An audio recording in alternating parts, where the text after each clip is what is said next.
Welcome back, everyone. This is the FloTrack podcast, a special Boston Marathon instant reaction and Chicago Marathon delayed reaction podcast. I'm Kevin Sully, normal co-host Gordon Mack.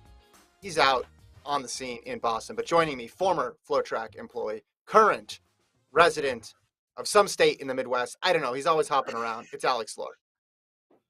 I'm happy to be here. I'm actually in Minnesota right now, which showed up today. I don't know if you picked up on that, but there's some grandma's marathon flexing out there, and obviously Kara Goucher is the perfect person to press the roof up on that. So happy to join you, and happy to chat about Boston Marathon, which is very close to my heart, which I've started 3 times and finished twice. So that's as much detail as I'm going to give about my personal athletic performance because nobody cares.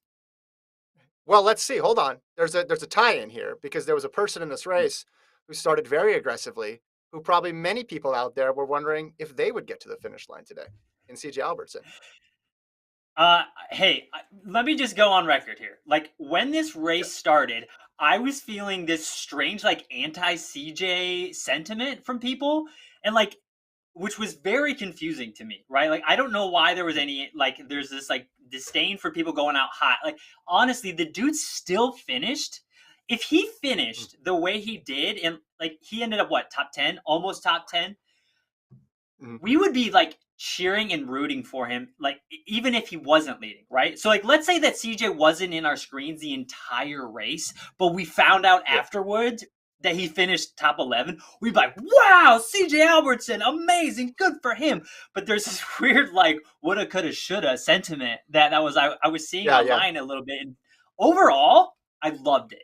I loved it. The dude hammered. He felt good. And, there's a scenario where, he could have won this race, maybe. But honestly, I applaud him for being gutsy and bold. And, that is exactly what I was hoping to see on the day. It was brutal. It was beautiful. It was refreshing to see, and I applaud him for taking a shot. Well, I don't think he could have won it, but I think he could have probably finished higher. But you're right. Who cares? Fair. He made it entertaining. His race was 6 races in one. He goes out, Alex, 14:29 for the first 5K, builds up a 2-minute lead. Then we were texting throughout the race because usually when you have a group that's chasing one person, eventually they start to thin out themselves. The chase pack starts to thin out themselves because they're pressing the gas pedal down. But that wasn't the case. There were still 15 guys right there. So I texted you. I said, what's the quickest someone's ever moved from first to 16th place after the 30K mark in a marathon? Because I think CJ Albertson's about to make history. But then he gets past, but then he still hangs on. He hangs on, and you're right, a respectable race. Doesn't finish as the top American. Colin Benny gets that honor. Solid run from him. But Albertson, I gave this race something to watch in the first half. When you have someone like Benson Kipruto, who drops a 4:29 and a 4:25 back-to-back on his way to a 14:06 5K, there's not much you can do with that. But CJ gave it a whirl. He gave it his best. He gave it his best shot out there. Did he overcook it a bit?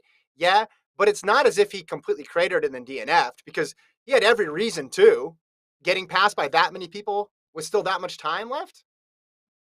Yeah, he absolutely could have stepped off the course, and I wouldn't have been I think there was probably some people who thought he might, but he did. I mean, he responded twice. Twice he was in the hurt locker, got gapped hard, responded, and then came back. And even in the home stretch, he was still pressing on the gas a little bit. So kudos to CJ Albertson. He takes a different path, right? He's a little off the radar. He's not part of some sexy brand group, right? He's just throwing down bizarre workouts. If you haven't looked at his Strava, please do. It's all over the place. It's extremely entertaining. He's posting training videos of him doing treadmill runs on Peloton. I think all the Peloton trainers that get their weird thumbnail avatar posted on Strava should pay it back to CJ today, and they should post pictures of him. He deserved it. Yeah, he's an online favorite, I think. And listen, he's the indoor marathon world record holder. He's the 50K world record holder. He's the treadmill world record holder, 209 on a treadmill. He was going to try something out of the box because everything he does is a bit out of the box. I think you got to ask yourself, hey, if I'm going to finish anywhere from the 6th to 15th spot, why not just go for it? why not just go for it? If I'm going to finish in Right. this range, why not just try to mix it up? And I think his thought was, hey, maybe I can catch this group napping, right? They don't respect me because I'm so under the radar. Maybe I can get a little bit of an advantage off that. Now, was the first 5K a bit too hot? And maybe if he went out fast, but not that fast, would there have been more left at the end? Perhaps, and maybe he could have been the top American. But again, I don't think he's going to beat Kipruto, um, regardless of what he does. So this was him taking a big swing.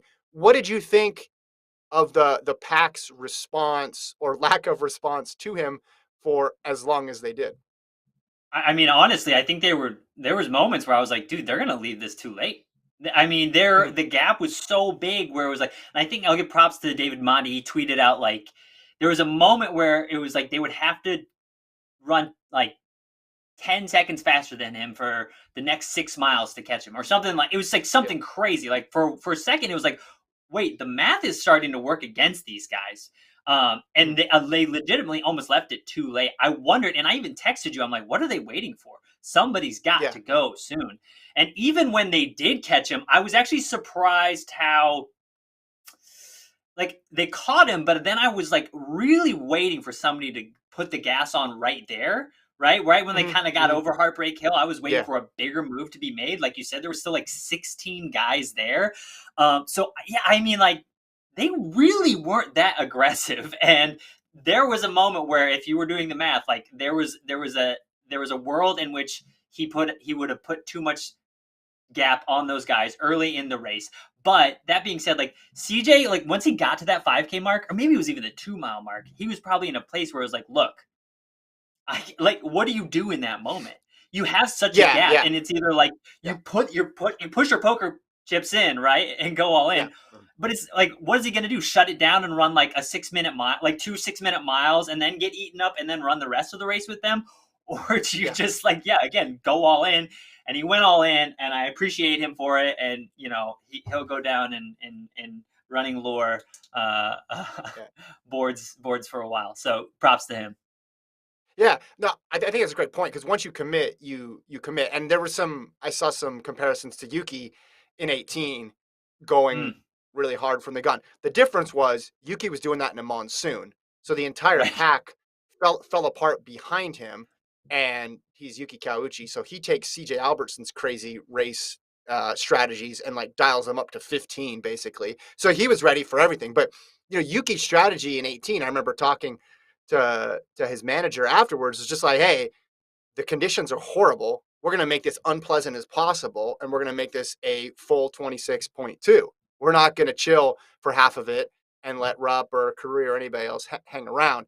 The difference was, I think the weather was relatively, I mean, compared to 18, it was perfect, Totally. and you have 15 guys. The way they ran that, Alex, just in general, was just they all were very confident, right? It just exuded confidence, and Kipruto, most people probably don't know a ton about him because he's a 205 guy, and there's a lot of 205 guys in the world right now. But he won Prague this year. He ran 210, and he was seventh in London last year. No reason to go in, hey, this is the favorite. This is the guy that everybody's going to be chasing. But the fact that he didn't like pass Albertson and then immediately go full gas led me to believe he was just real confident. He's like, I'm gonna do this on my terms. Okay, we passed this guy who's out real fast. Now I got this other group to contend with. I'm gonna whittle that thing down and then go from there. So yeah, this race didn't have many big names in it, like from internationally, especially on the men's side of things. Like, you had DeCisa out there who had obviously just he's solid, been solid for years, but there was no clear, hey, this person is the superstar, this person's a favorite. We're all going to defer to them. Maybe there was a little bit of that, but once Kipruto went, I mean, 14-0, man, 14-0 5K in the back half. That's nuts. It's Brutal. moving. Dude, I couldn't. I mean, I could not believe how quickly he gapped them. Um, and I used this term during our conversation, Sully. But there was moments when I think CJ maybe had wished he wasn't wearing neon because it was neon blood Yep. in the water the whole time. And because once you go around that bend and you catch that you can see there's like a police barricade, or there's a police escort. You can see the time clock, and then that neon kit. Like once they saw that, I mean, they just reeled him in. But then, man, I mean, to pour the gas on like Caputo did, I could not Yeah. believe how quickly he gapped them. I mean, to throw down, be able to throw down like 420s at the end of a Yeah. Boston is Yeah. insane. And nobody was even close. Like nobody even tried to cover the move. That's actually maybe what I was most surprised about over the last few miles is I felt like no one was even trying to cover that move. And then Yeah. when they showed the camera angle, when they Mhm. when they finally turned back onto Boylston, I was like, wait, they're not that far behind him. They left that Mhm. move too late. I think there was somebody in that top 4 pack that if they would Mhm. have like responded earlier, we could have had a tighter race down the home stretch. Mhm. No, I agree. Berhanu was second. He was 46 seconds back. Ymer, who had run one marathon previous, but DNF, but is a recent 58-minute half marathon guy. I thought, hey, this is playing into his hands a little bit here with the slow start. And then Ayano was 56 seconds back. If you look at the splits, Alex, like Kiprutu and Albertson basically ran reverses, like the races were opposite of each other, right? Because he had Yeah. a 2 minute 13-second lead at halfway, and then the gap from Kiprutu to Albertson at the finish was 153. So held on Wow. a little bit better, but so basically Albertson was 104. He sets his half marathon PB at halfway. He goes 104 and then a 106 and change or something, and Kiprutu does 106 and then closes in 104 there. So they Wow. just Well, went the other direction. and you called this out during the race to me. It's like when there's guys in a pack that can run 58 for half, right? Like Yeah. what that does to your strategy on the upfront, it just like it's a total mind shift, right? Because I mean, Mhm. 58s, 59s, like that is so, I mean, so fast, and especially in a race like Boston where things start to roll downhill towards the end, like what is your race strategy going to be? Like, I mean, if you really, the more we talk about it, the more actually it made sense for CJ to like try to put the gap in at first, because again, if you have a 58 guy, if you're not going to hang with him on the back half of the race, right? So like let's say Right. CJ Right. is like on the heels of one of these dudes who can run sub 60 for the half, like you're gonna watch their backside, and they're just gonna drift away from you over the final miles. Yeah. Like putting a big gap on them may have been the only real strategy that an American had to win today, and he tried it. Mhm. Yeah. Yeah. And you look at that mile 21 when he was 20 some odd seconds up to 6 seconds down in the span of a mile. And you think, okay, this is going to be ugly. Like he's going to trip out of the top 20. And somehow he was able to rally. And maybe it was just the presence of other folks around him that pulled him along. I want to ask you, what do you think of Colin Benny here, top American, another good marathon for Benny. So he finishes in seventh place, 2:11:26. He ran Marathon Project last year, got third in 2:09. That's coming off his 2:12 at the Olympic trials where he got ninth. Gordon and I were talking last week about just like the gap between Rupp and everybody else, and we'll get to Rupp a little later on. Obviously, you got to factor in, Martin Hayer out there who's been running really well as well too. But I don't know, is Benny, do you think, making a move for that coveted second, third slot right now in the United States? Well, I think he's like if we had a list of things like of check marks to like get somebody to the next level of like elite distance running, he absolutely hit that today, right? Like a huge one because he was in a major marathon. He was super, super patient the whole race and he was totally at the whim of other athletes' strategies, right? So it's like it was a completely different dynamic than maybe like the marathon project, right? Where we're like Yeah. everybody was aware of each other and like everyone had basically the same strat, right? They're just gonna hammer and try Yeah. to like run a really fast time. Where today he had to react, right? And I think Mhm. being able to react like that in a major marathon, like that's no joke, right? Like that was Mhm. not a Mhm. fluke. He hung on to those guys, which we mentioned, a couple of 58 half marathoners in there, and he was just answering all their moves. So huge check mark for him. I think, like from a competitive set, he's shown like he can key off of people. But I think before we start, putting somebody into that like tier of rub land, like we need to get them we need to get their PRs quicker, right? Like Yeah, 10Ks and yeah. half marathon PRs. We just need the turnover to be there first. And maybe that's coming, but I think he absolutely like big check mark today as far as like big, legit veteran sort of marathon moves. Like you proved your worth today for sure. And he was basically he was just sticking that pack. Wasn't getting mentioned much because all the American attention's going to Albertson, rightfully so, because he's leading the race, and he for a moment there made people wonder, made people real curious. But then you get to the end, and he's just hanging around, hanging around, hanging around, and yeah, the gap. I mean, he was 135 back to Kiprutu, but he's less than a minute from second, third, and fourth, which included Ymer. So you have a 58-minute half marathoner.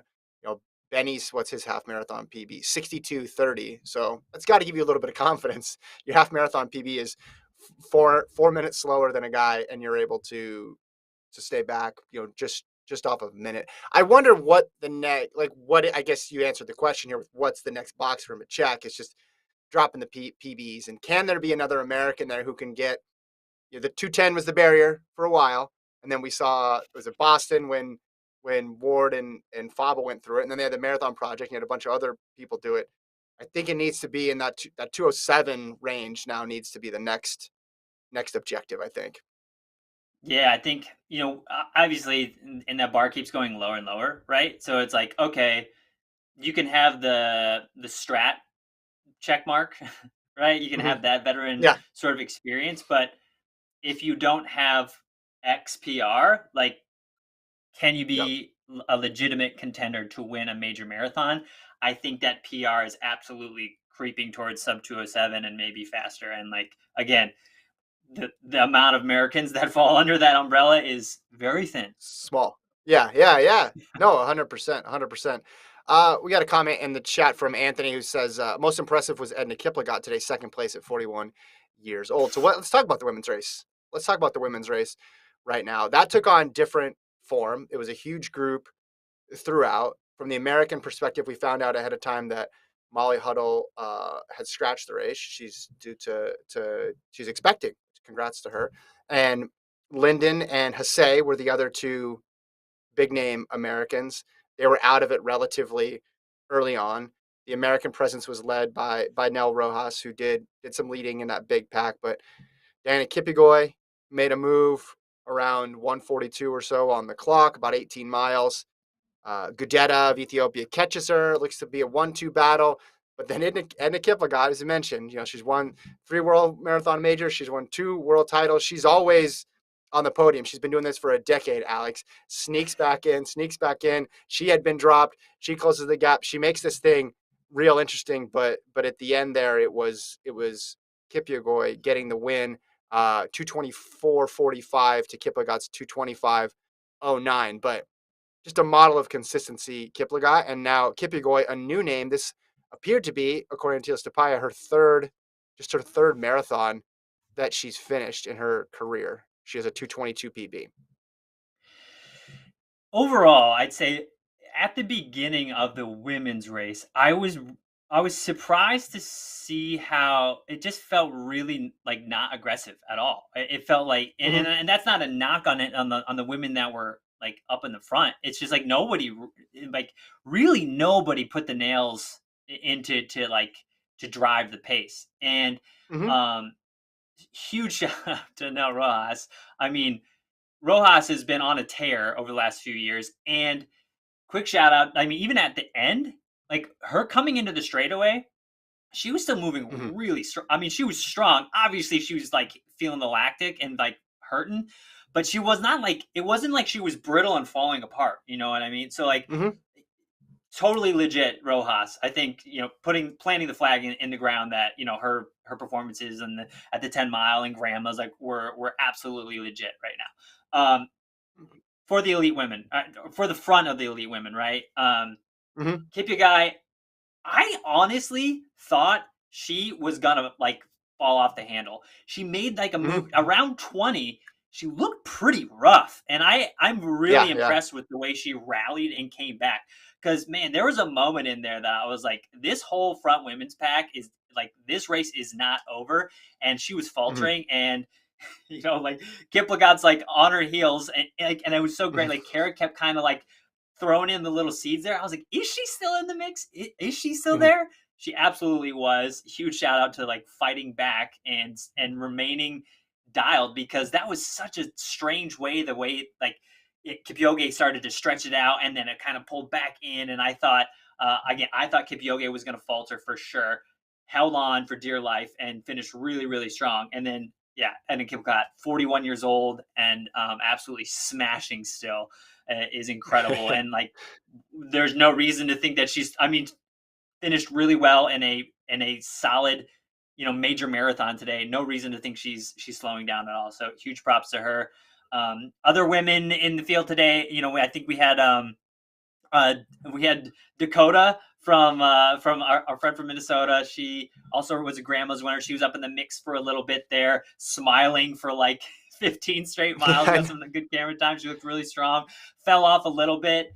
And then yeah, like you kicked off, Des and Jordan, didn't get to see them a ton today. And mhm. I thought it was interesting hearing, Jordan. The storyline was kind of like Jordan was open about maybe not being in like her tip top form. And I actually think this Yeah, is pretty interesting that she still stepped to the line, because I don't know if 4 years ago or 3 years ago Jordan would have stepped, would have towed the line if she wasn't like, ready, like felt like she was, at peak condition. And I think, yeah, yeah, it just like shows some maturity there. And like it, it's not like she won't, you know, hopping into a major marathon and not, and being in the mix for a while, like that's gonna push you forward. She didn't have a great day, but it's not like she didn't like earn anything out of today. You know what I mean? Like she yeah, still like stepped to the starting line, ran with the elite crew for a while, fell off, but it's still like it's still part of the next training block, right? Brick by brick. And so I was impressed that she even towed the line today. Desi, I mhm, haven't heard the full story. I don't know if you have any intel on mhm. from the course, but yeah, I think she fell off within the. I mean, I think after 10K. I don't know if I saw Desi Yeah, on the course, and yeah, I don't. There wasn't like the perfect race for a Desi to shock people, or like I don't know what the strategy could have been for a Des win today. I don't think that mhm. win was like on anybody's mind for Desi today, but yeah, I'd love to see where she actually ended up. And then again, and then I'm excited to hear what like her next project will be. So 17th in 2:35:25, and she's still scheduled to run New York. So that's the plan. So she'll be racing again in less than a month. This is the 17th is season of solid. multiple. Yeah, well, and if you look at how it started, it definitely could have been more of a struggle. She was open in the lead up too. I like the phase of this career for her where she just seems to be completely honest, and she's like, "Yeah, it wasn't the best build up." She's not going to go into those press conferences and just say, "Hey, everything's great. Everything's great. Expect a big day out of there." So, yeah, the American group went. Let me see if I can get the. Let me get the Americans here for the women. So we had Rojas, as we mentioned, in sixth. Elena Such a good Tab in day. 12th. Yeah, Tab in 12th with a 2:30. Tab in Then 12th. Dakota. Yes, Dakota Lindworm, who went to college in North Dakota, South Dakota. Do I have that right? I mean, her last name, or her first name is Dakota, so I think Aberdeen, South Dakota. that's just great commitment to the Midwest. Susanna Sullivan in 16th in 2:32, and then Lyndon 2:35 ahead of Paige Stoner, who was also 2:35. So, yeah, Hasay I don't see on here. I guess I could check to see if it was a DNF, but the way they were talking pre-race with Hasay, it was almost the old adage: "Don't go for a home run. Just try to hit a single. Just try to get on base, something solid. You don't need to go be the Hasay from 2 or 3 years ago. Just, just run the race. Run the race. Complete it." Gordon and I talked about what would be success for her coming in. I thought, well, if she can, be the top of, we should need to contend with the international field. If she can be the top American, that would be a huge accomplishment, or top two Americans, and she wasn't able to do that. So again, she will try to figure out what's going on with her new coach Pete Julian, because it like her rise in the marathon was super quick. Do you remember that? Hmm. It was Right. Hasay's on the track. She made a team, but she was a peripheral figure for track, for getting top three, 5K, 10K. It was tough for her. Then she goes to marathon, and right away it was the Hasay of Oregon or the Hasay of high school, where she was just awesome at it. And you're like, oh, okay, this is her distance. She found her distance. Right. But I think it just as easily can go the other direction when you're struggling. She's obviously had a bunch of injuries, a bunch of coaching changes as well too. Yeah, I mean, dude, there's gonna be a day where we almost forgot about Jordan and she's gonna win. She'll show up and I mean, it happened. God, did it happen at the end of her senior year when she made one of the world teams? It was like we had almost Mm-hmm. counted her out and forgotten about her, and then she has a big day, right? And that happened when she came to the marathon. It was like just these pops, and we know that she's really strong. She's one of the fastest half marathoners ever. So she still has the chops, and she still will have a really good day. Today doesn't sound like that. It was that day today. But real quick, I just wanted to. If you said that Nell ended up 6, is that correct? Final overall. Rojas was sixth. Yes, two. She set a PB, 2:27:12. I mean, before the days of Desi winning this race, Yeah, 6th was like yeah, yeah, it's such a good day for an American yeah, woman, yeah, and it just like shows you how far we've come, right? I mean, Kara almost won it, right, and then Desi finally won it, but like there's a whole host of years where we yeah, would have yeah. been raucous about an American female finishing 6th. So I don't want that to get swept under the rug. What a day for her. Yeah, and you're right. There was this whole, and it wasn't. I mean, Caster was amazing, but then there was a little bit, almost like a little bit of a break, right? And then it was Goucher and Flanagan and Amy Craig and Linda, going all the way through Seidel most recently, where the American women were just a fixture in these races and they got in these lead packs. But there was a time before that where if Rojas was leading past halfway, the internet would have melted in America. Just Exactly. just like Exactly. like, is this gonna be it? Is this gonna be it? And because Lyndon broke the streak and because Flanagan did what she did and all these other women recently have it reminds me mid distance on the track or even 15 to 5 on the track, 15 to 10 on the track. You remember those days. You're not that Yeah, and young, then Jenny Alex. happened, right? Yeah, Shannon Roberry happened, and Evan Jager Yeah. happened, and Yeah. Manzano happened. But there was a time when if an American got second in a Diamond League 5,000, that would be all anybody talked about in distance running for a month. And now it's like, Right. good race, good race. Can they make the Yeah. team? Yeah. Like the expectations have changed so dramatically in the past decade now, and your point is well taken. Someone in let's see, Laura in the chat says uh 35th for Hasay and 33rd for Flanagan, if I have that correct. I'm gonna try to look that up. Um, Wow. because so Flanagan got let's see, so Flanagan ran. Oh my goodness, Alex, she was 246 at Chicago and then dropped to 240 today. She ran 240? That's Oh that's what it my says. gosh. That's what it That is says. crazy. That Yeah. that is crazy. I mean, what 240 is like I don't know, 610, 605, 610, something like that. I mean, that is coming right off of Chicago too. That is I mean, I thought today probably would have been the hardest day just because she had to go back to back, right? And with the hills, Mhm. especially the downhills of the early parts of Boston. I mean, oh, that is wild. 35th over or yeah, like 30 if that's right. Thanks Laura. 33rd. 30 33rd. 33rd overall and Mhm. she started in like men's wave or like overall wave 1, right? Right, That's right. Yeah. amazing. That's Yeah. amazing. And Hasay did finish again, thanks to Laura, in 35th. She ran 241:43. So her last three marathon, she had the 230 high 230s last year with what was it? Oh, obviously trials and then Valencia and then now the 240. So she's made no bones about it. She's not going to be happy with that performance. That's not a controversial position to take. But yeah, so she had 237 in Atlanta, 233.51 in Valencia, and now the 241. But yeah, Flanagan though. Interesting. So I she's wonder if she wants to take one more shot, Hasay, because Worlds in Eugene. I'm just gonna say yeah, that, like, yeah, imagine this: Worlds in yeah, yeah. Eugene next summer.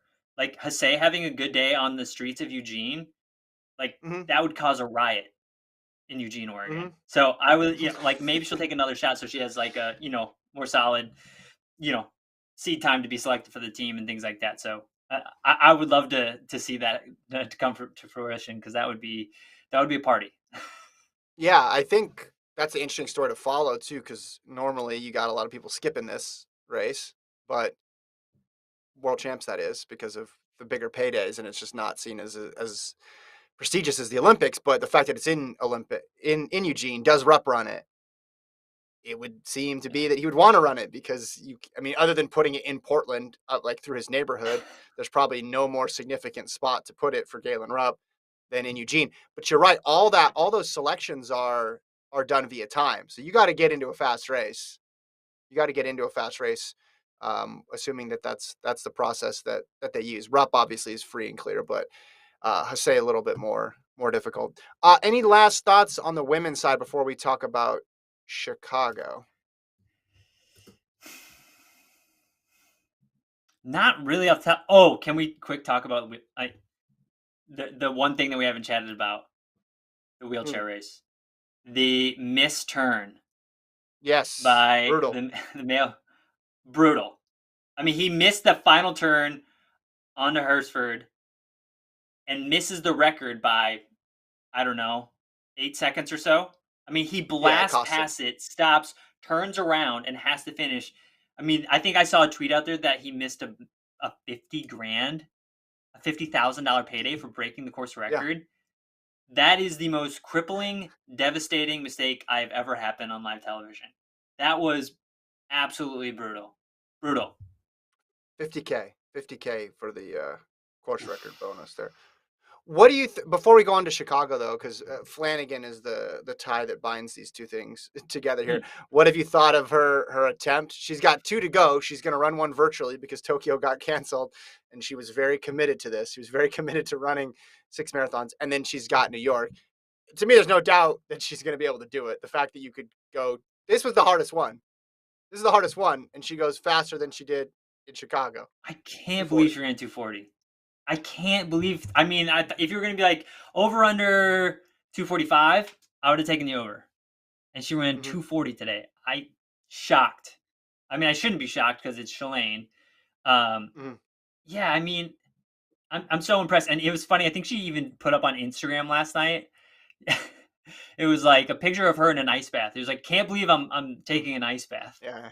You know, and it's like, it's not sexy, right? It's like, yep, go straight to the plane, like go Mm-hmm. finish, go like straight to the airport, fly to Boston, like take an ice bath. Like, she's in the thick of it. That is not easy. I mean, if she can throw down another sub 245 this fall, that would be mind blowing. And there's no, I mean, based on today, she ran 240.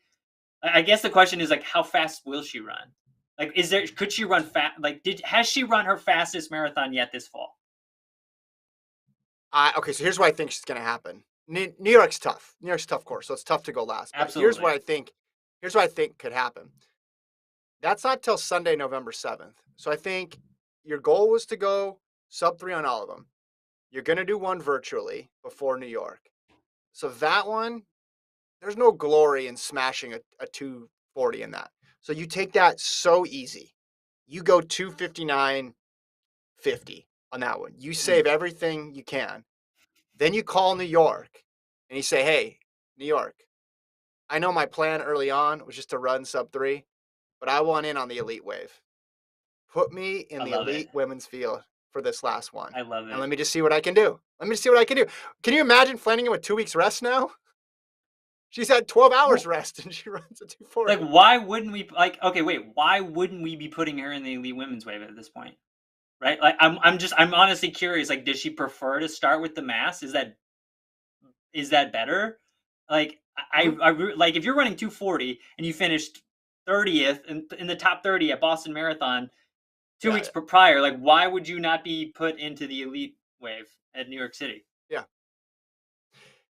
I 100% agree. I think it's more her choice. I mean, she could have said, "I'm gonna try to run 4 hours," and it's Shalane Flanagan. You put her in the elite. You put her in Yeah, the elite absolutely. field. She talked about at Berlin, or sorry, London, getting caught up and going too fast and then slowing down at the end. Mhm. And that one was, she ended up still running 2:35 on that one, but for a while she was on 2:31 pace. But I think she's demonstrating something very interesting just from a sports science perspective about how often people could now. Shalane Flanagan is a tremendous outlier here. I'm not saying everybody can be like Shalane Flanagan, but we've always wondered, hey, how good are these top marathoners? How good would they be at ultras, or how good would a marathoner be if they raced not going full Yuki Kauchi and running 10 marathons a year, but what if they did 4 a year, 5 a year? And we've seen people like Sarah Hall do it as well. I think Flanagan's doing a very interesting experiment here about what's what's actually possible because these are way faster than I thought, and she's technically retired too. So this isn't even Flanagan at full go here. Right, right. Real quick before we hop off, yes, guys, we'll give a shout out to Elena before we jump over to Chicago. Elena Tab, formerly Elena Belarus, uh, William and Mary grad with the BAA, working out with BAA for the last few years. I think it's I think it's awesome to see, especially when it's a BAA athlete do really well on the Boston Marathon course. It's like I don't feel like we've gotten to see like that moment, and I think this is. I wonder if this is the best actual like BAA elite athlete has done on the Boston Marathon course. It's Mhm. in a while. So to see the actual Yeah, unicorn come across in like that like top 10 spot, like I bet that was pretty fun, and I bet it was really fun for Elena to like be rocking the BAA kit and be towards the front of that pack and having the Boston crowd cheering her on. I bet that was quite the moment. yeah. 230, 2:30:33 for Tab. So great run. Yeah, second American in a field that had a lot of big names. And even though there was a lot of confusion about what this fall would look like because of the overload of marathon majors, I don't think most people would have had Rojas and Tab being the top two Americans Exactly. coming into this weekend. But that is what happened. Let's jump over to Chicago. I got some questions for you, Alex. Here we go. Yep. Ready? Let's start Ready. first with the women's race.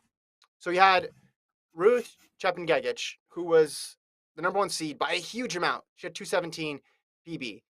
She went out. Perhaps she was the inspiration for CJ Albertson because she went out at 211 pace, uh, and then completely cratered. She ran basically 67:30 and then 75 as her two splits. We talked about going in how big of a favorite she was. If you're that big, like, could she have tried? Like, what else could she have done to potentially risk losing that race more? I mean, that I get you wanted to go for the world record, and that's a cool. Right. It's good to it's okay to do it there because you have this bigger buffer. Well, the only way she loses this race is if something horribly goes wrong and you just screw up the pacing, and she goes out in 211 pace for the first 5K. Yeah, I know. It was almost like, okay, you were the clear favorite. Mm-hmm. Here's what you need to like here are the splits you need to hit to stay on world record pace. And Right. here's when you should pull the plug if that doesn't feel good. Right? Like I don't know if it was like I'm going to try to go for it as long like I'm going to try to stay on that pace as long as I can, and then if I can't, I'll Yeah. pull the plug. Did she pull the plug when her pacer was like, "I'm out. The This is Pacers was like, I don't want any more. this is The like I Pacer want lasted like no." 10 I miles. mean, can you You like didn't that's sign up so for hard. that. How okay, 211 pace. That is Yeah. so there are so few people who could run that. There are Yeah. even less people who can confidently say, "Yes, Yeah. I can lead you through that pace at this time." Like there are so few, so I'm trying to give like a little grace to the pacer here because that was No, insane. And like the ability to even do that, like, is yeah, there's so few people who can even do that. I'm just wondering, like, was there an A and a B plan, right? It didn't seem I like don't it. know. It was like, well, I'm going to For blast and I'm going to win it anyways. Because she was not worried about anyone coming back on her, no matter what. If she yeah, was, she wouldn't have continued to blast for that long. forcing your pacer to quit at 10 miles is a really big flex, in my opinion. Just basically saying, you're here to help me and you're going to quit because I'm going to make this too hard. I don't think because she was hurting towards the end. There was Oh, definitely moments when she looked vulnerable. Now, the winning margin ended up being solid over Emma Bates, who we'll talk about in a second, a minute 49 seconds. But if you look at the halfway, I mean, she was just crushing it. The closest person to her was Vivian Kiplagat, who was a late ad, but then Sarah Hall was 4 minutes back. Emma Bates was almost 5 minutes back. So she took 3 minutes off her on the second half. That can't. I think it was, hey, I feel like I'm in world record shape, but there's a 214 is already an outlier. And then you're going to go out. And I know Chicago, the winds, and you were catching it at the back and it was hot and all that other stuff. But I'm sorry, 211 pace? 211 pace? I I know. It was like when they announced it yesterday. When Paul said it, I was like, "I'm sorry, what did he just say?" Excuse, Like, no, excuse that me? cannot be. You know what? I had a similar reaction today, like you said, when they said CJ is out in 202 pace. I was like, that can't Yeah, be yeah. right. They definitely Yeah, didn't just say 202. yeah. Yeah, it's pretty wild. I mean, the barriers that have been like smashed from the like women's times yeah. perspective. I mean, across the board, right? In marathoning and half marathoning, our perceptions are like, okay, like our perceptions of splits are so skewed now from Yeah. some of these races that we almost like sometimes we forget that there are races out there like a Chicago that are tactical, and it's like Yeah. it's like we were in this lane for the last 2.5 years of like, okay, we're doing all these like, sub 2 races, and we're like building up all these races to just run Yeah. crazy fast and break these records, and we're doing these product launches and these like, singular Yeah. races out in the backwoods of Oregon, that like we've started to Yeah. lose sight of like what typical marathoning is. And it's almost Hmm. like she was on that, she was along for that ride yesterday too. It Yeah. did come back to bite her a little bit, but I mean, to crater that hard, and use your word, crater, to crater that hard and still win by that much is insane. Is Yeah. insane to And be like in the hurt locker for that long and still win for that by that much is incredible. yeah. And listen, for her, I mean, the difference between winning in 222 and winning in 220 is probably not that huge. It's worth the risk. It's worth it to go for it. But when we were doing the London Marathon live show, Kathleen Dennehy was talking about how everybody's taking Kipchoge's "no human is limited" to it's very, very, very, very extreme, and we're now seeing the results because Right. this has been the theme. This has been the theme all fall. I mean, look at how fast they went out in Berlin, and then no one ends up breaking 205 on the men's side.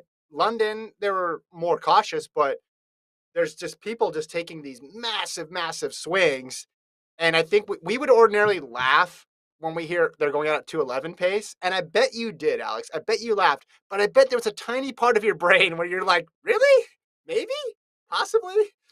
Like, this is the marathon. Absolutely. Yeah, Absolutely. because of what's I happening. I Yeah,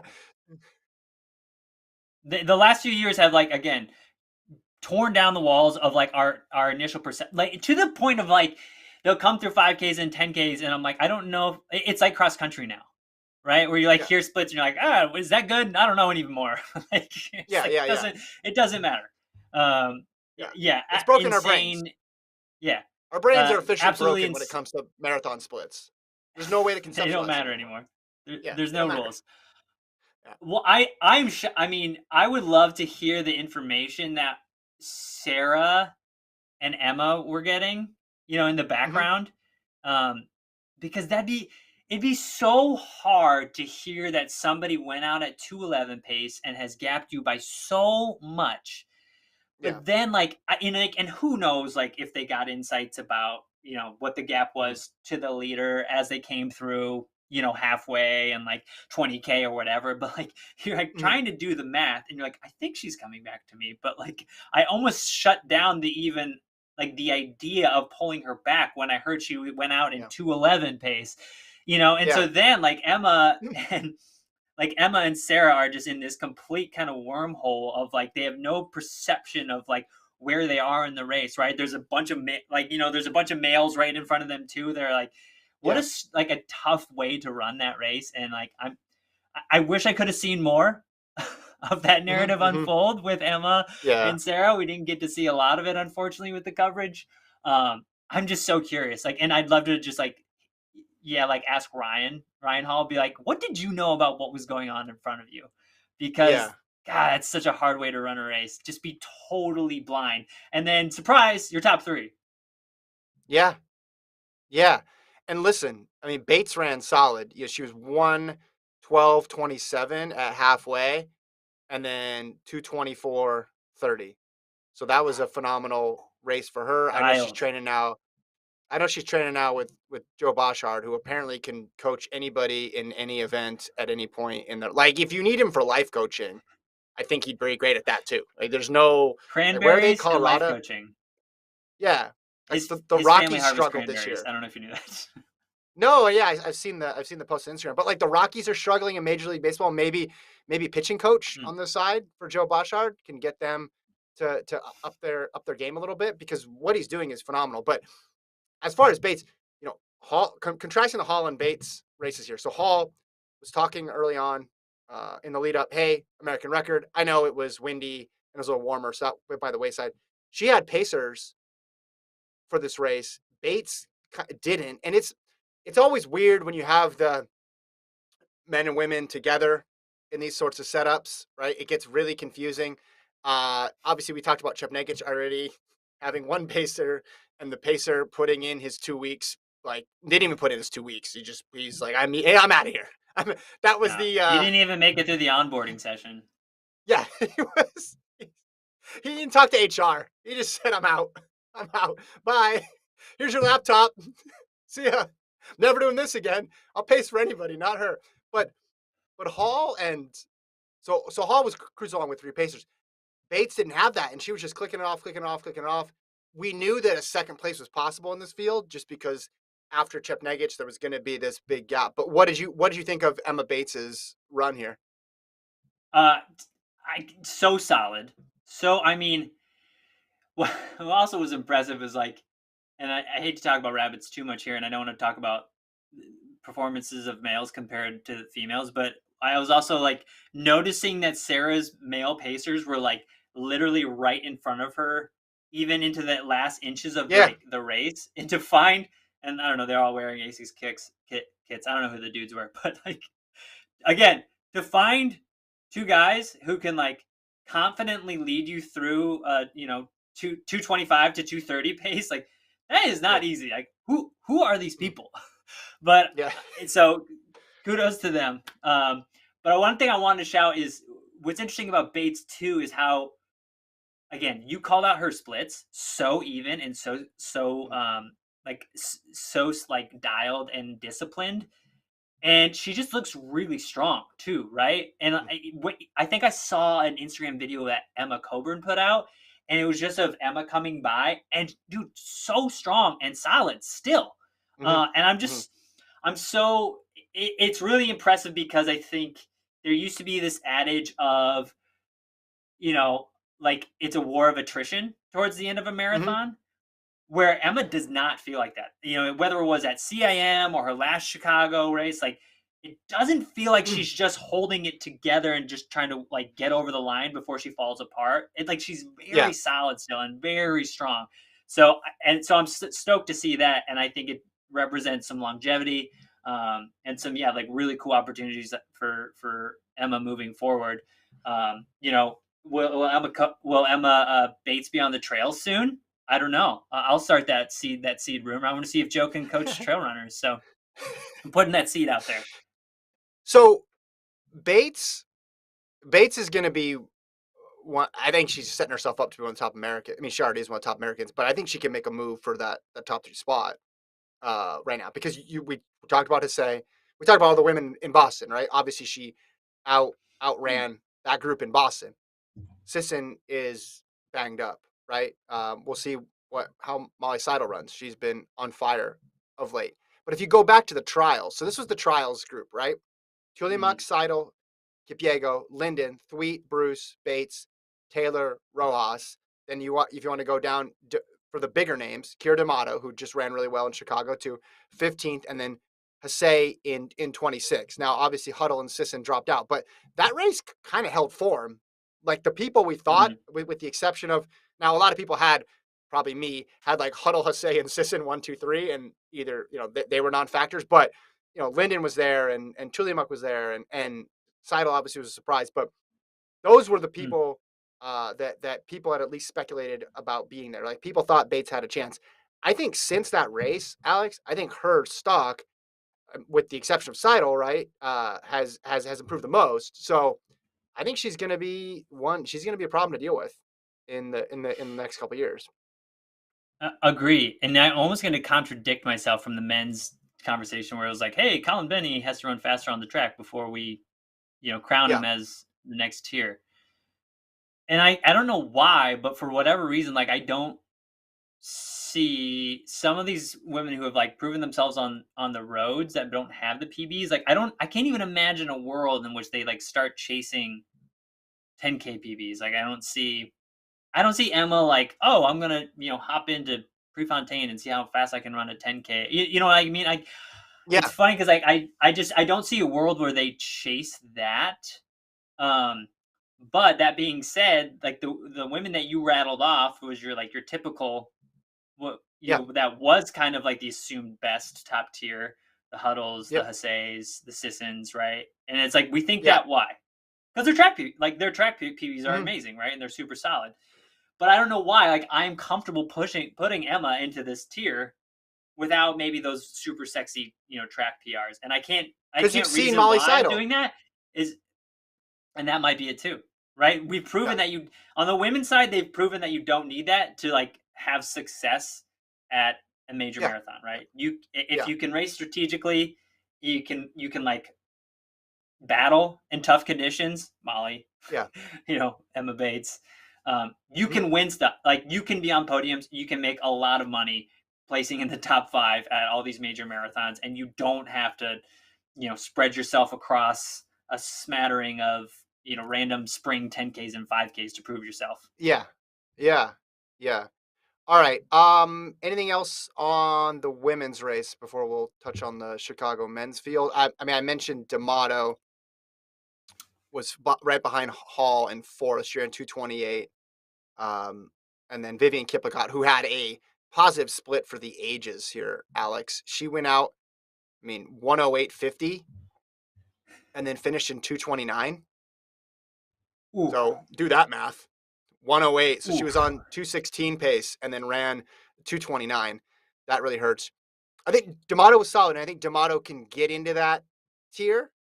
I think mm. in the future. I mean, now she's running with these expectations, just like she started to run with the expectations Yeah, in the latter part of the track season. So for her, it's a solid effort. I think she still has more to give at this distance, but I think she can be happy with that, and then she'll have some decisions to make in the springtime between marathons and 5 and 10s. yeah. I was pretty impressed. I think her trajectory. She was like on this awesome moment, like swing. And then like she got signed, right? And then all of a sudden she Yeah. was hurt, no trials, and it was like, okay, like where is this gonna go? And she comes back and proves her clout. I mean, she finished right behind Emma and Sarah, so it's like Yeah. I don't know what else, what a better day could have been from her. I think, yeah, we do probably need a longer resume from her before we like put her in that top tier. But hey, she definitely checked the box, Chicago. So props to her from coming off an injury and showing up. So we go now to the men's side of things, where Seifu Tura got the win, 206.12. It was a pretty entertaining race. It had 6 or 7 lead guys up there. Then all of a sudden it dropped down to 3, and it was Tura, Galen Rupp, and Eric Kiptanui. Tura looked around a lot, looked at his watch more than I do. on my first run back after a self-imposed 2-week vacation. But maybe they were all deeks. Maybe he was just faking everybody out, trying to look like he was really tired because he ran away from Rupp there over the final miles and ended up winning. Final margin was 23 seconds, 206.12 to 206.35. Rupp missed his PB, but pretty solid. I mean, this field didn't have the best of the best of the best of the best of the best in it, but it still had a lot of guys 204, 205, 206. My first reactions here are that battle at the end. I mean, to have Rupp over your shoulder, you talked about the amount of times he was looking at his watch, right? And Yeah, deking and looking over his shoulder. Like, hey, it's not a lot of it's not often that there is a 10K Olympic medalist on your yeah, heels for the last 5K of a marathon. Like, think about how brutal it is to be hunted like that for that long with a guy who has 2 Olympic medals in his back pocket, right? And so, yeah. huge props for holding on to the win. Extremely impressive. He was like running on the wrong side of the road for a while, and like, I think he was really grasping at straws and panicking, but he still held on and held off Rupp. So you got to give props there.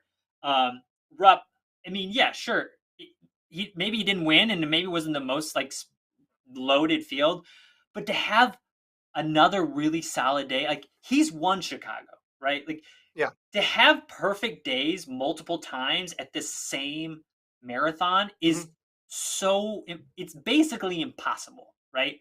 So for him to have really really great days, a first and a second, like, dude, props. And Yeah. look, I'm not going to be like, people will call like Galen fanboys and things like this, but you have to appreciate the consistency here. It's incredible. The dude, I mean, he just ran the Olympics and had a solid Hmm. day at the Olympics too, right? So Yeah. it's like, as far as like being the lead dog as American male distance runners, like, what more do you want from that? I mean, yeah, Hmm. maybe there was a scenario where he could have won Chicago, Hmm. but again, like having 2 really strong days on the same course, Yeah. like within a few years, is basically impossible. He did it, and he's doing it where like he's not like, he can't really hide, right? Like people are know Galen. It Yeah. used to be like, Yeah. I think I remember Galen's first couple major marathons after his Hmm. Olympics, and it was like dudes barely knew him, right? So they weren't even Hmm. like factoring him in to their calculations. But now, again, like over the last 3 miles, that's why he was looking. That's why you're looking over your shoulder 1,000 times, is because you know how strong Galen is. And Yeah. what else do we want from him? Again, I want him on the roads of Eugene next summer. I think that'd be insane. Hmm. Taylor's might explode. The wild duck might explode if Galen Rupp is got a bib on his chest and he's running on the streets of Eugene. I mean, he's at the point in his career now where running 206 as you get older is a really impressive feat, right? And he's run the marathon enough to where you're not just going to make leaps just based on experience. Because you see, usually everyone has that opportunity where, okay, from 1 to 2 or from 2 to 3 or something, oh, it clicks now. I get the feeling down or I got the pacing down. He seems to have tapped all that out. So the fact that he can still Mm, stay at 206 as he gets older and as he doesn't have those advantages of making that big jump, I think it's impressive. His problem is two things. One, expectations, because he's won one before and he's won an Olympic medal. People are judging mm. him, and rightfully so, on winning an Olympic medals. And two, he's just running against this endless stream of 204, 205, 203, 202 guys that's never seeming to stop. We talked about how the fall marathons have been slower this year than maybe we anticipated so far, but you're still getting winners in 205s and 206s, which is quicker than his PB. So, assuming that doesn't slow down, he's either going to win another one, he's either going to need to run faster than he has before or catch a field on a weird day or a weird strategic situation. Maybe it's like a Meb in Boston where there's this big bold move and he outmaneuvers, makes a big strategic decision to get the win because there just does the marathon. Although at the front has been a bit slower this year, the depth is still there. And 206 does not separate you from anybody anymore. No, I'm wondering. Let's imagine you talk about Galen winning in a certain situation, right? Well, Mhm. let's say he's in Boston today. Like, what? How would a Galen run today if he was in that pack behind CJ? You Yeah, know, it's a good with question. I'm Yeah. really curious because that I'm kind of like, well, gosh, that actually might have been an ideal situation for him. You know, if he Mhm. could just chill and sit behind a couple guys until mile 20, and then it's like, all right, let's see who's got the Yeah. best 10K wheels here. Um, Yeah. and The so, problem there yeah, is I though, think again, you do all that though, and you're one of 15 with 30K to exactly. go, You're, and you your and odds then are just tough. there's still a guy in there who can throw down like a 420 mile and at the end of a Yeah, marathon, run essentially. 14-0, run 14-0, Um, exactly. that's so wild.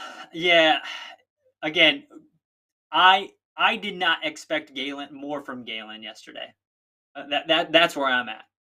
If he would have been outside like the Yeah, top 5, I would have been like, yeah, kind of a disappointing day for Galen. But yeah, I that was not, yeah, that was a absolutely like a good day, I would say. yeah. That was on the high end. Like to me, if he won, you could go and reverse engineer it and be like, well, of course he won. A lot of these guys aren't that proven, and he's experienced on the course, but he was reversing a little bit of a trend here because Olympics wasn't great, and I know he ran his trials performance. I think is underrated because it's just assumed that he destroys all these American fields, but that weather was terrible in Atlanta. That course was hard in Atlanta, and he just blew everybody out and Right. did it looking so comfortably. So it's not as if he's been in the wilderness for 4 years or something, and this was his comeback race. Like 2020 at the beginning was pretty good, and then everything got scuttled. Olympics Right. wasn't good, but a lot of people had much worse Olympic races. The fact that he got to the finish line and was in the mix for a decent portion of that race, that's fine. You could just say, I didn't deal with the heat very well over the last. I needed more hats. I did not have enough cooled hats to finish. Uh, that's that's still a solid race, but I think this is on the good end. But to go and add to his resume, I think he's going to need wins at this point in his career because he's had a win before, and it's going to be interesting to track it. How he, what's the best route to get that win? I got one more question though for you, and we close it out on this. I'm curious, how long do you think we will go with Rupp being the best American men's marathoner? Give me a year. When does it stop?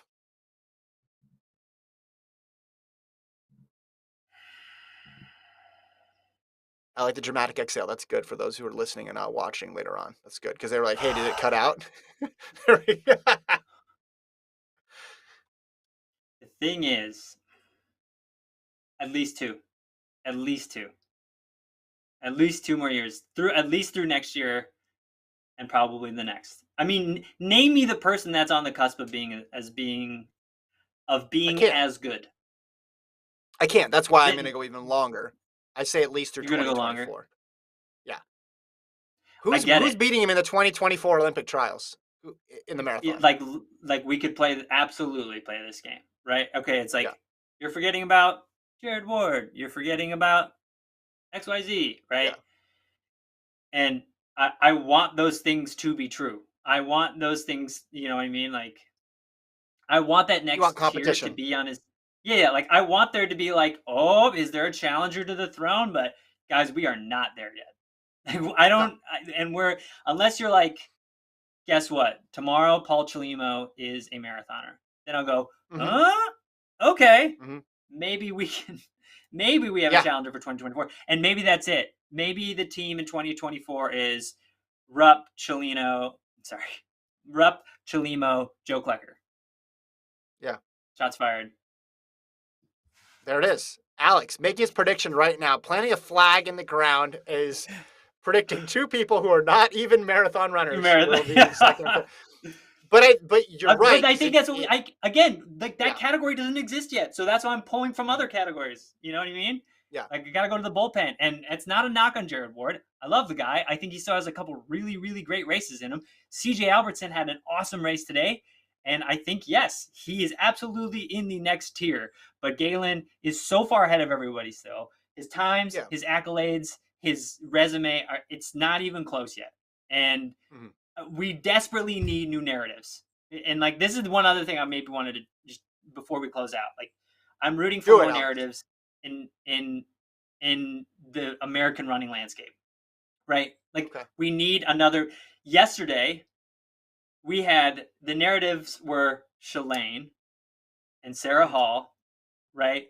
And today we're talking about Desi and Jordan, and like, we had Kara on the broadcast, right? So like, that has been a narrative, and those women are incredible, and they've done a ton for our sport. But like, we have been telling that story for a really long time, and it's up to us to continue like telling that story. But we need some newness, right? And that's why the Molly Seidel moment was so much fun, right? It was this unexpected thing that we were literally pulled along that ride in Tokyo, and we saw this like unexpected moment a story that we have yet to tell, right? And that's what I'm really rooting for here, right?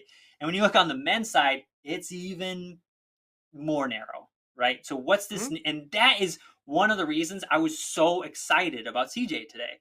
Is like, great, we get to talk about something new, right?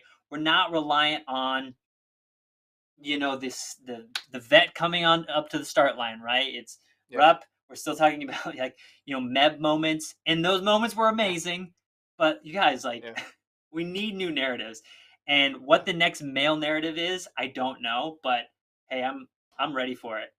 I'm ready to see somebody knock one out of the park. Maybe it's a Fauble. Maybe it's Ward coming back. Maybe it's, I don't even know how Parker Stinson ended up today, but like, I'm ready for it. And like, we need to find those opportunities to like pull those guys in. I think some of these smaller races, like, okay, the Marathon Project, right? It was like, okay, yes, this is like maybe a bridge, a gap to get some of the younger marathoners onto the road, or some of the tracksters onto the road sooner. I think we need to embrace that. So again, like, but for now, it's still the Rupp show until proven otherwise. Yeah, and I think part of it is you got 2 opportunities to race a year, maybe more, and then you run great in one, everyone gets hyped for the next race, and then you don't have a great race, and then you're wondering, hey, is this person the next thing? And then it's not like track where you get all sorts of feedback and you get to get familiar with them, and you get a better baseline, because you might be able to have a great day in one race on the track in the 15 or the 400 or the hurdles or the 5K, but you're going to race enough that season to where we get a good gauge of, okay, this is the next person. Marathon, it's much tougher.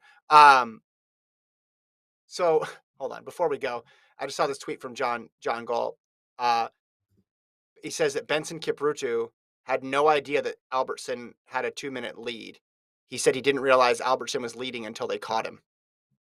No. So that might explain why they were so conservative trying to catch him. Didn't know he was out there. Absolutely does. What did he think he was? I'm so interested. To be like, I saw a guy in a neon jersey running away, but I thought he was a novelty. Maybe he was back. Like, what did you... Maybe it was well, he got away so quickly though. He had a minute lead at 5K. Maybe other people in the pack knew, but Benson's view was obstructed. And you know how marathons are. You've started 3 of them. You finished 2 of them. Your mind gets scrambled a bit out there. Like your mind can play tricks on you. Yeah. Or you're just like, hey, did I see things? Maybe we passed him. Did we not pass him? Because we've been going hard now for 5K and I haven't seen him. Like, that's totally plausible to me, that with all the stuff that's going around that you wouldn't know. Yeah, that was amazing. All right. Wow. Well, I hope everybody enjoyed the 2 marathons back to back at the World Marathon Majors. Probably everybody except for Ruth Chepngegich's pacer had a good time. And to him, I say, come on the pod.